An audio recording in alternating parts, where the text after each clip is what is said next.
This is Chapter 6 of Hattie Big Sky by Kirby Larson.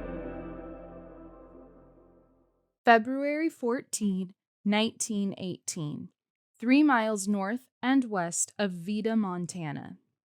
Dear Charlie, I expect I might not do too badly in that army of yours. I am now quite adept at keeping warm no matter how low the mercury falls.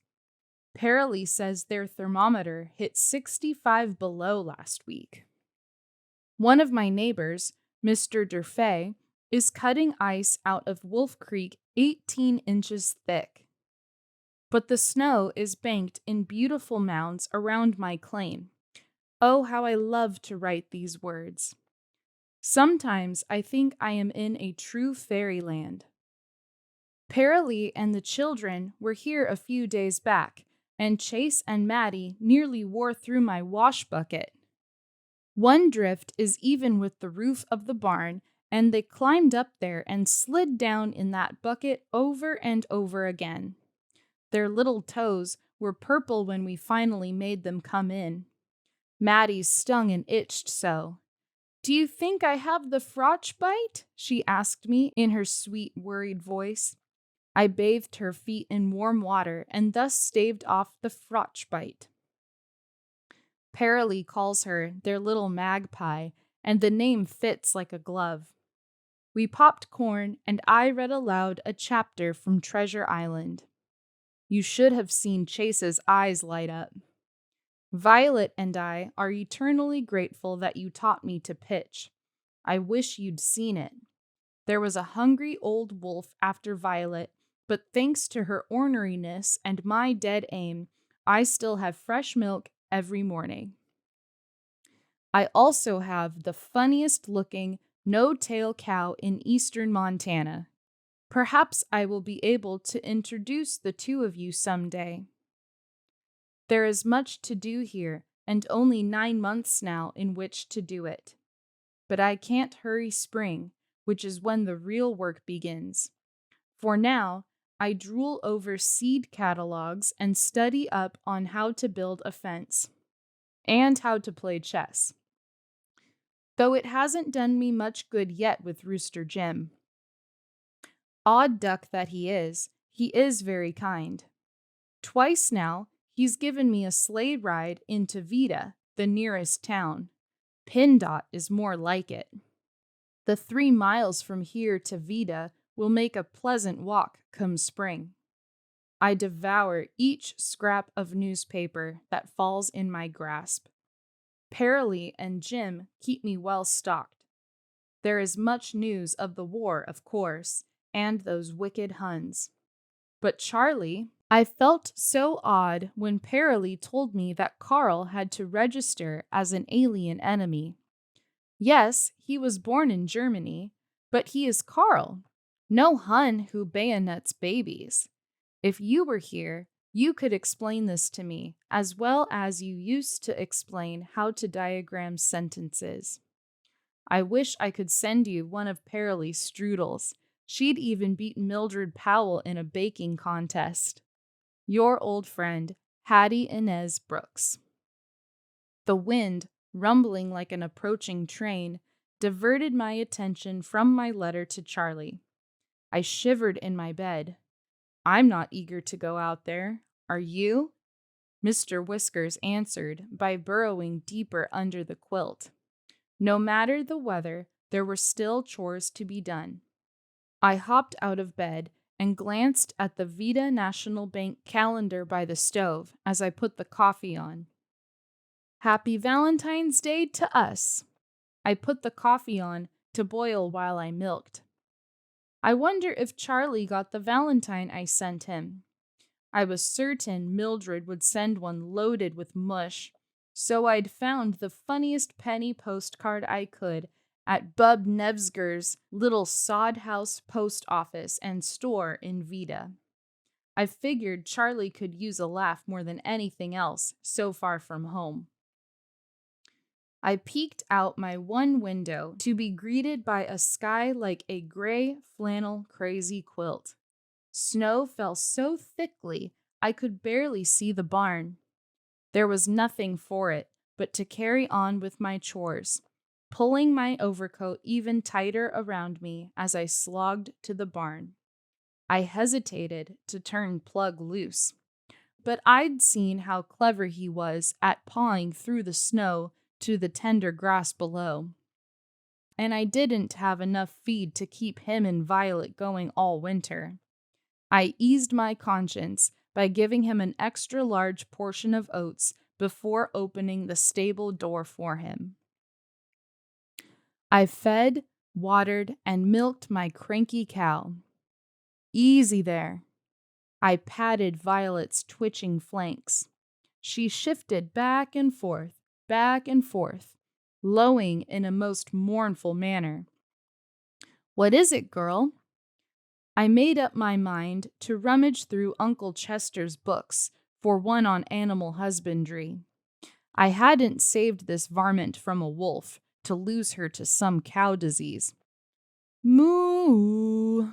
she moaned again, her brown eyes rolling in her head. Her tail had healed nicely, her nose felt fine, and she gave milk pretty good. Perhaps she wasn't ill after all, but something was certainly unsettling her. I discovered it for myself when I hefted the milk pail and stepped outside. The wind, brisk before, had worked itself up into a temper. It whirled around my head, threatening to suck the very life out of my lungs. I couldn't catch my breath. "Plug!" I screamed against the wind, or tried to. Nature forced my words right back down my throat. Another gust nearly knocked me over. Surely Plug would know enough to get out of this storm. I had to get back to the house. Icy snow slashed at my head and shoulders. For weeks, I'd tripped over that length of rope Uncle Chester had curled up inside the door. I'd let it be, not having another place to stash it. Now I guessed its use. I must fasten one end to the house and one to the barn. If this blizzard lasted more than a day, I'd need a way to get to the barn to take care of Violet. I set the milk pail inside and grabbed up the rope. Uncle Chester had already fastened a great metal eye to the front of the shack. In dreamier moments, I'd thought I might use it to stake up some hollyhocks come spring. Tying off a secure knot, I let out the rope and fought my way back to the barn. The angry wind snatched away every breath I tried to take. My chest tightened in panic, but I forced myself forward. Icicles formed on my eyelashes. I could not close my eyes. They felt frozen open, and yet I could barely see. The icy wind whipped and scratched, worse than Violet's tail ever had. I placed one foot in front of the other in the snow. One minuscule step at a time, I battled toward the barn, praying for help. "Lord, I can't do this alone."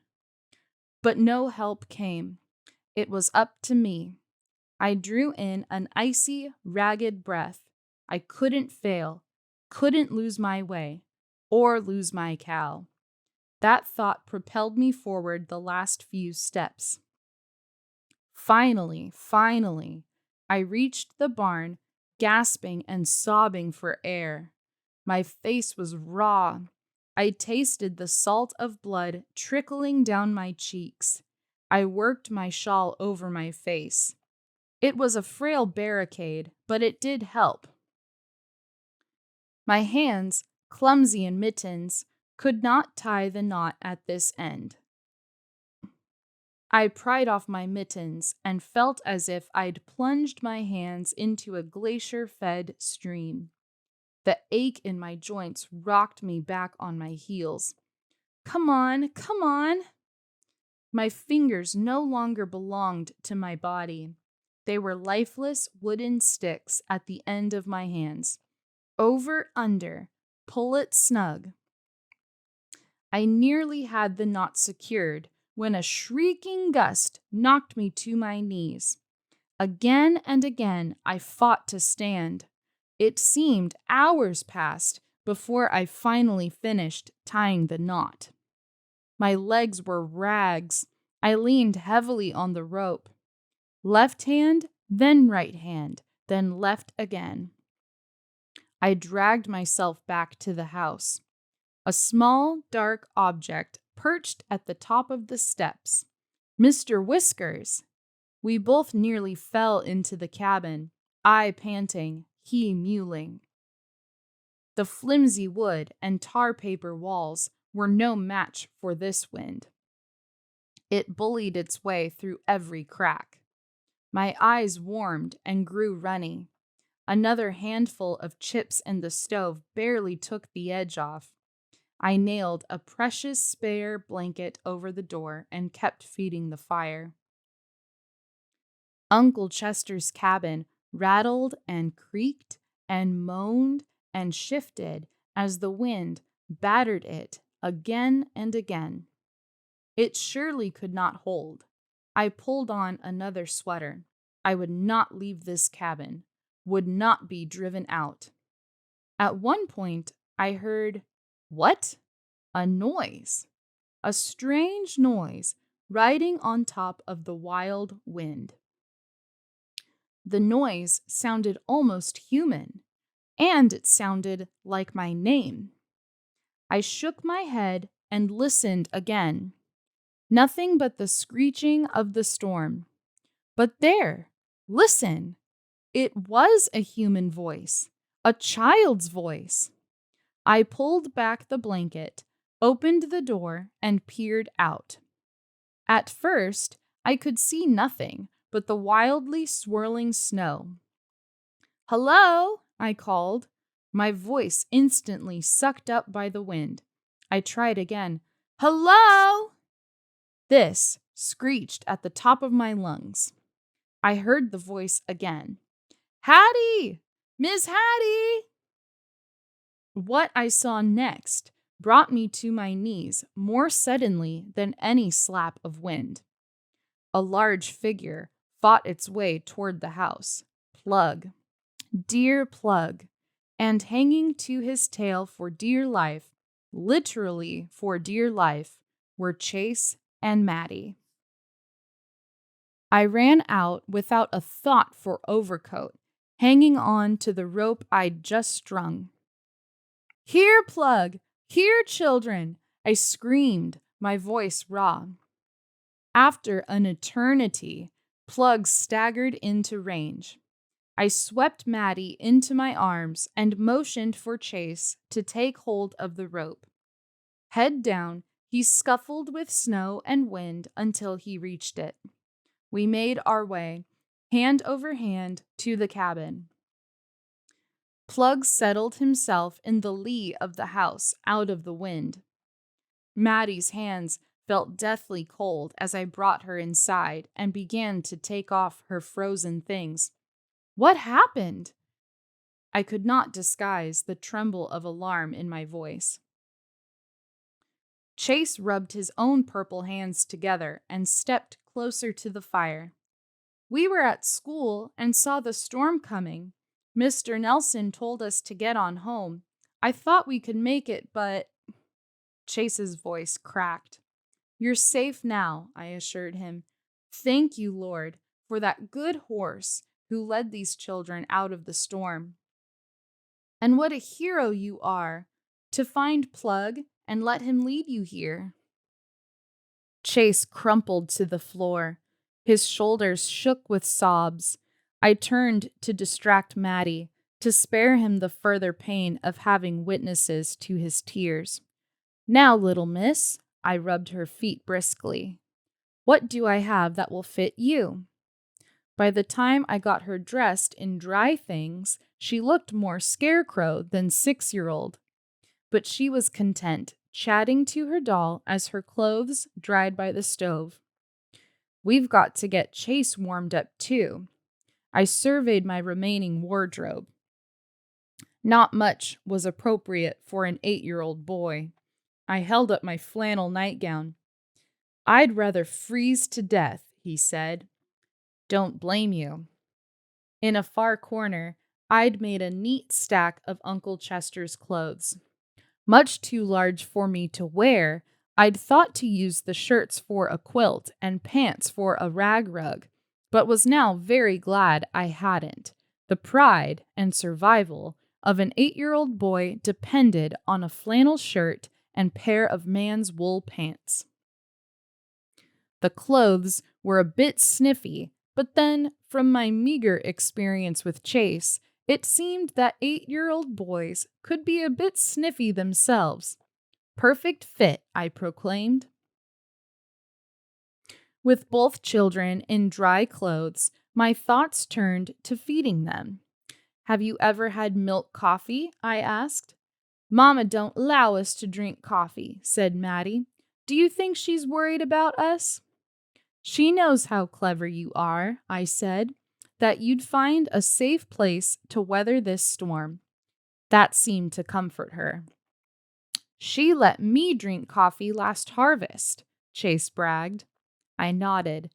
"Well, milk coffee's what my mama used to make me when I was little." I poured some milk out of the pail and into a small kettle and set it on the stove to warm. "Even littler than you, Maddie, so I suspect it will be okay with your mama." I took 3 mugs off the shelf. "Now, what do you think about something to go with this coffee?" "We don't need anything," answered Chase. "Yes, please," answered his more truthful sister. "And Muley's hungry too." I sliced up some bread. "This isn't too bad with lots of jelly," I said, setting plates before the kids. Bread making was not one of my more highly developed skills.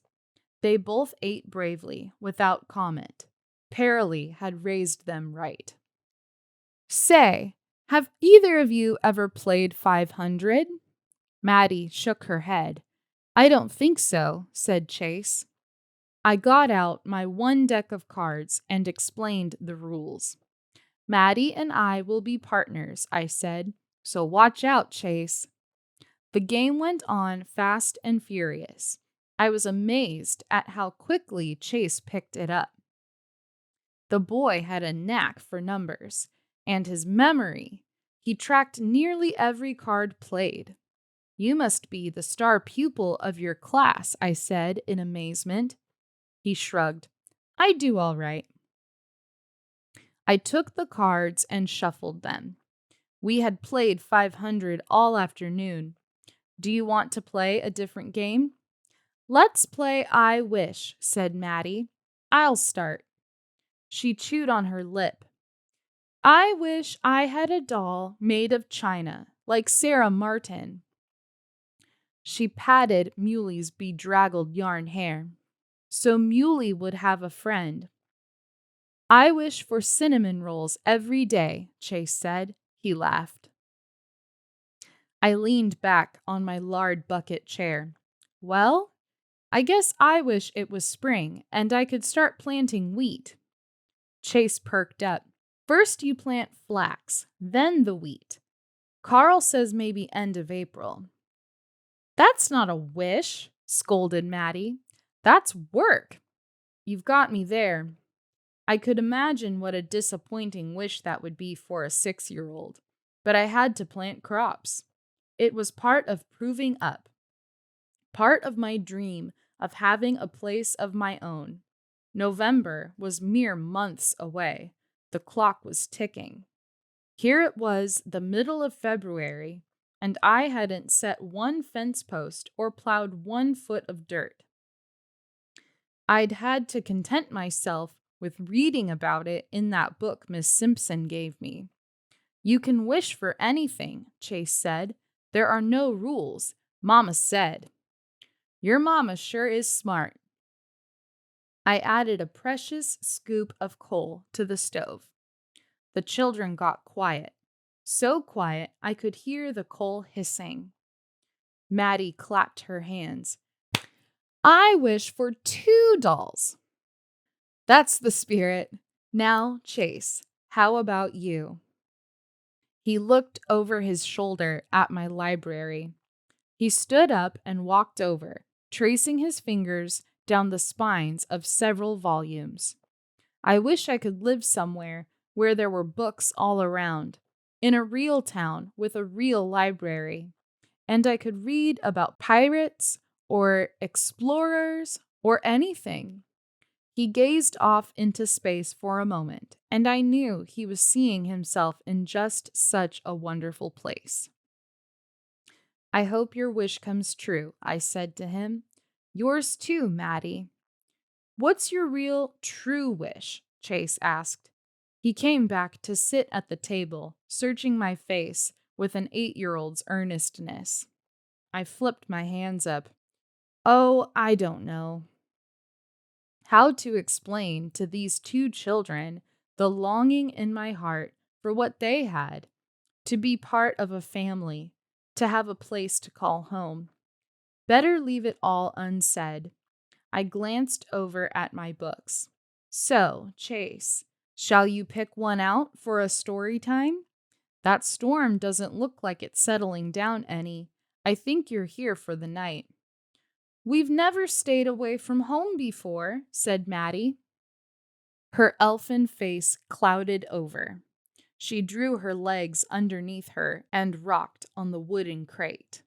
Silent tears dribbled down her cheeks. She cuddled her rag doll close. Now, there'll be none of that. I cringed to hear Aunt Ivy's sharp tone accompanying my words. I softened my voice. Or I'll feed you another slice of my bread. That won a smile from both children. I reached over, took Maddie's hand in mine, and squeezed it. 1, 2, 3. That's a secret message, I told her. My mama taught it to me, and now you can teach it to your mama. What's it mean? Maddie rubbed the tears from her cheeks. I blushed, embarrassed to say the words aloud. I leaned to whisper in her ear. It means I love you. Maddie regarded me for a moment with her big brown eyes. Then she reached out and squeezed my hand. 1, 2, 3. I blinked back a tear of my own. Chase had made his selection. Mr. Nelson's going to read us Treasure Island by Robert Louis Stevenson at school, so I picked this one. He held out a child's garden of verses and scooted his apple crate chair closer to the stove. Maddie stood at my knee. I opened the book. She inched closer. Mama lets me sit on her lap when she reads, she said. Oh, I felt myself get all flustered. Then I guess you'd better sit here. I patted my legs. Maddie scooched up and snuggled her wiry body close. She smelled of coffee and jelly and damp wool. As I began to read, her body relaxed into mine until it was difficult to tell where she left off and I began. After 2 poems, she was sound asleep. After 2 more, Chase was snoring. I slipped them both into my bed and pulled the covers up tight. Then I got myself ready and joined them. Once, Maddie cried out, Mama! But she didn't waken.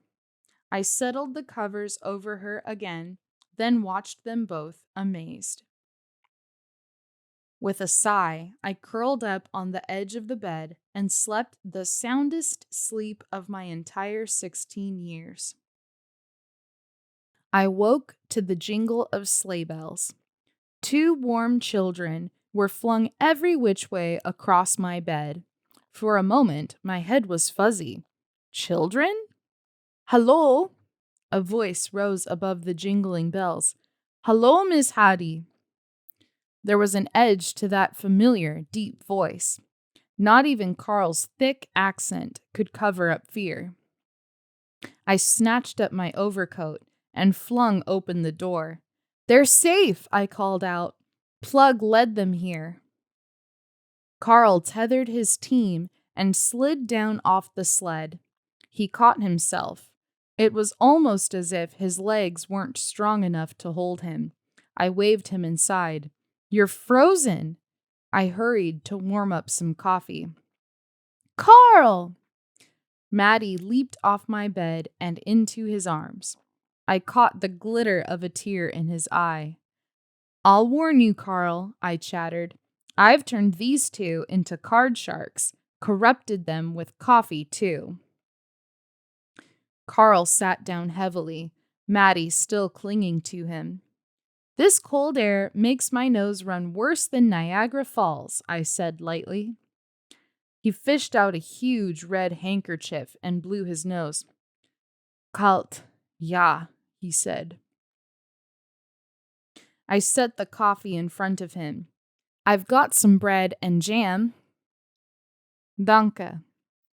He nodded and reached an arm out for Chase. "You might want to dunk it in your coffee," said Chase. "Soften it up a bit." I laughed. "Insult my baking, will you?" I pretended to box Chase's ears. Ungrateful child. He wiggled away and grinned from safety behind Carl. I don't know that Carl understood all of our silliness, but I could tell by his face he knew Maddie and Chase had been safe with me. "Danke," he repeated. "See, he does like my bread," I said, cutting several more slices. I set some bacon to frying, too. "Let me get some warm food in you before you go on your way. Your ma's probably worn through the window glass, watching for you to come home." Carl reached a cracked and bleeding hand for another piece of bread. Bits of white flesh dotted his cheeks. Frostbite. "Off with those boots," I ordered. He obeyed. I swallowed hard when I saw his chalk-white toes. From the looks of him, he'd been out all night looking for Paraly's children. I blinked back my own tears. "Hand me that tub there," I ordered Chase. "A warm bath is the ticket for cold toes." I kept my voice light and the children busy so they wouldn't get a look at Carl's feet. Carl grimaced as I poured warm water over his feet into the tub. I soaked a rag in warm water and had him press against the bad spots on his cheeks. Some folks said rubbing snow on frostbite was the best cure, but it seemed to me that getting the flesh unfrozen made more sense. As his toes and face turned purple, I questioned my wisdom. His feet swelled and sprouted blisters. I wasn't sure how he was going to get his boots back on, even after dabbing the worst of the blisters with a paste made of baking soda. I wasn't done doctoring, but Carl was done being a patient. Paraly mocked.